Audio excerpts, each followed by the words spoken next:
27 तारखेला 10 वाजता आंतरवलय निघतोय.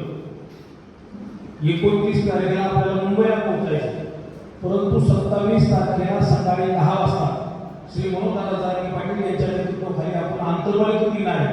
ही एक कल्पना तुमच्या डोक्यात असणं अत्यंत गरजेची, जेणेकरून गावामध्ये बोलताना त्या ठिकाणी कामे येईल. आणि या ठिकाणी खरंच या बैठकीचं सगळ्यांनी सिरियस घ्या.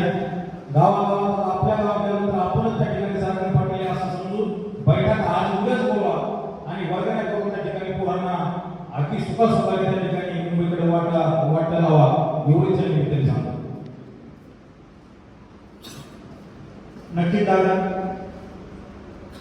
प्रत्येक गावातील, प्रत्येक गल्लीतील, प्रत्येक घरातील शेवटच्या मराठा बांधवांपर्यंत आजच्या या बैठकीचं नियोजन आणि मुंबई वारीची तयारी ही कशा पद्धतीने करायची आहे हा इथे आलेला प्रत्येक मराठा बांधव मी स्वतः जरांगे